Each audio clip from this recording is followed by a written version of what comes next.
Well, it's great to be on the Gold Coast today at Riviera Australia with Rodney Longhurst. This company is an amazing Queensland and Australian success story. For more than 42 years, Riviera has been producing the best in the world here in Queensland and exporting that to the rest of the world. 3 out of 5 vessels, these luxury yachts that are produced here on the Gold Coast, are exported to points all around the globe. And what that means for this company is a story about success. And I want to particularly acknowledge Rodney and his success in leading this company through good times and bad to be one of the best boat builders in the world. And we should be so proud of that in Queensland. It also is a story about jobs. 900 people employed here at Riviera, including 100 apprentices. And I met Claudia and William today, two local young people who are starting their career as apprentice boat builders and as an apprentice marine upholsterer. And they know working in this company will hold them in good stead for employment in the future. We're also here today to recognise those companies like Riviera that are exporting the best from Queensland to the world. And today we're very pleased to release the final 34 finalists in the Premier of Queensland Export Awards for 2022. Last year Riviera won the award for manufacturing and advanced materials. And with us here today we have some amazing Gold Coast companies who are finalists in the Premier's Export Awards this year. That includes Simtech, Healthcare Logic, ABI Interiors and Next Level Racing. And Next Level Racing is another amazing Gold Coast story, exporting to 50 countries around the world. The very best racing simulation equipment is developed right here on the Gold Coast. And that's supporting some of the best racing companies and racing teams in the world. And that is technology that has been developed on the Gold Coast. The story of exports for Queensland is the story of our state. We've always been an outward-looking, export-oriented state. 1 in 5 Queensland jobs is supported by our export industries. What does that mean? 500,000 Queenslanders. And that's almost the population of the Gold Coast. The population of the Gold Coast is 630,000. So 500,000 people across the length and breadth of our state are supported by our export industry. Last year, our goods exports almost doubled. We're now almost $109 billion in goods were exported from Queensland. That almost doubled in a year. Total goods and services for our state, $115 billion. And that means jobs. Jobs for Queenslanders wherever they live across the state. So we're so pleased to be able to recognise these companies on the Gold Coast. On the Gold Coast alone in 2021, this community, the community of the Gold Coast and the Gold Coast region, exported $6.3 billion worth of goods and services. So as a government, we want to recognise those companies that are leading our state, leading the nation and leading the world in producing the best in the world for export to the rest of the world. And that's what our export awards each year do. So I'm so pleased as Trade Minister to be here today. Thanks again, Rodney, for hosting us. And we want to see these companies go on to even bigger and better success for Queenslanders. So happy to take questions on that. Rodney's happy to take questions about Riviera as well and their success as a company.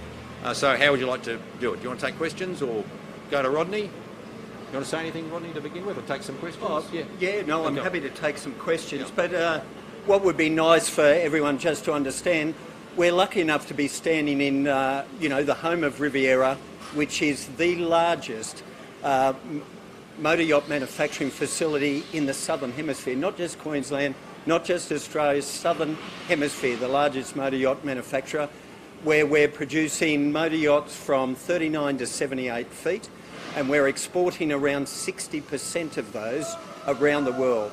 So it's quite an incredible story. We will build over 130 yachts this year, and as the Treasurer said, we have over 900 great people here on site with over 100 apprentices. So it's an incredible story. And what I'd like to say is we were at a Queensland Premier Export Award winner last year, and it's been great acknowledgement for the team. Great to show the team all the hard work they do every day amounts to something other than what we reward them with here, and shows to them, their friends, their families, also shows to our customers and our suppliers what a great job we can do here in Queensland and Australia. So, I think that gives you a wrap-up of where we're at, but any questions for me as well, I'm fine to take. Questions? Yeah, okay. Okay, we'll just do this first, and then happy to take any other questions later. Any more questions on this? Yeah. Yeah, sure. Sure. Your output now, as opposed to during the pandemic, are you finding output and production is increasing, decreasing? Yeah, we have increased. Exponentially? Or? Not exponentially. It's been a steady growth, but it has been certainly solid. So we will, since March 2020, we're probably up around 30% today. And what kind of numbers of those are being sold to overseas customers? Well, out of that 130 boats, there will be over 70 will go overseas, with a retail value of heading towards $350 million. So it's really substantial. Okay. All good. Well, thanks, Rodney. You're welcome. You don't need to stand here anymore. I'm happy to Thank take you. any other questions that people might have. Any other questions today? Yeah. Just at the moment, what does it mean that we're being forced to send gas to Victoria? Well, we are the big gas producer in the country, and we've never stopped producing gas. So we're happy to help our southern counterparts, our southern states, who, of course, haven't been doing the heavy lifting when it comes to gas extraction. So we've got gas to assist other states, but we've got plenty left over to support Queenslanders as well. Should the government have been more transparent about what happened at Ipswich Council and forthcoming now? Oh, I'll leave that for others to determine. Ultimately, it'll be for the people of Ipswich to judge what happens with that council and individual councillors. Was more transparency needed though? I think we've seen very clearly what's happened in Ipswich, and the people of Ipswich will make a judgment. Was it necessary to spend $10 million in advertising your own economic recovery plan? Well, we're really delighted by Queensland's response to COVID-19. We had the best health response in the world, and that's led to the best economic response. More jobs created in Queensland than any other state or territory. And on all the major indicators, we have either led the nation or beat the national average. So fastest economic growth, fastest growth in employment, faster business investment than the rest of the country, and the proof is in the pudding. Our economy is roaring ahead. We've still got the challenge of responding to COVID-19. I'll come back to you. We've still got the challenge of coming out of the pandemic, but as you've heard, we've got a company like Riviera whose growth in the production of their vessels has continued to grow during the pandemic, and that's because we handled the virus almost better than anywhere else in the country and almost better than anywhere else in the world. And so that dividend's now going back to Queenslanders, and of the 4 big economies in Australia, we've now delivered a surplus. So our economy's in a strong position, and that builds a platform for future success as we run into the 2032 Olympics and beyond.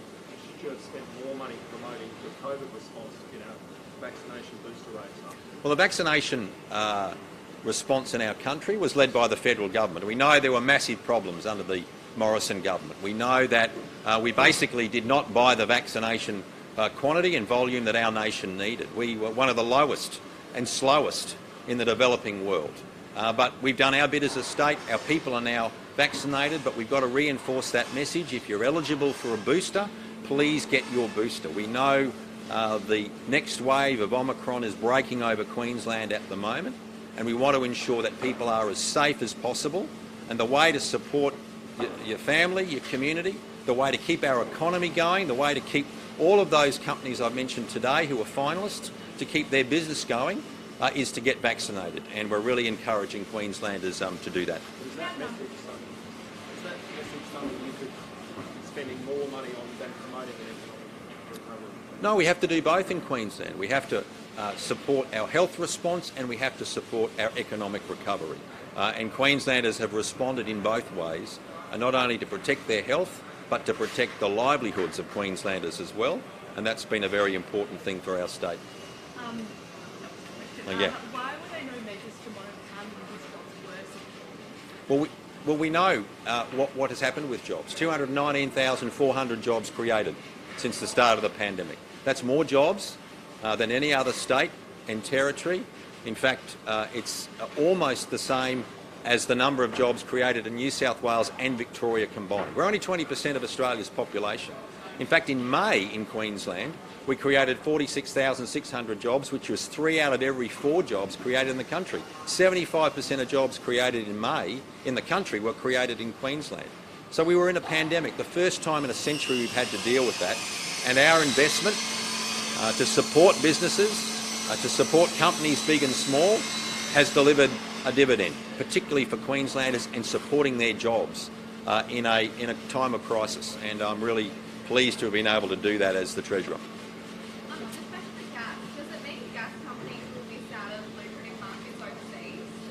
No, we have to be able to do both. We have to support domestic manufacturing, we have to support domestic consumers and households, and then we can still export our gas. But we need to look after our people. We need to look after local businesses and local companies. That's a priority for our government and all governments. It's a difficult time when it comes to the energy market, but Queensland has done its bit. We've done the heavy lifting when it comes to gas extraction, and we're doing our bit for the country, and we look to states like New South Wales and Victoria, frankly, to do more. They've been reliant on states like Queensland to do their work for them, and we want them to do more, but we'll help them at a time of difficulty when it comes to the energy market in the country. A lot of money was spent promoting Queensland Health's budget and the health budget. Should more of that money be spent actually helping hospitals get over crises and rampant and those sorts of things? Well, our budget this year has been a record for Queensland. Not just a record health budget, a record uplift in health, a record investment in infrastructure, and also a record investment in healthcare. No government in Queensland history has ever done what we've come to invest when it comes to investing in healthcare.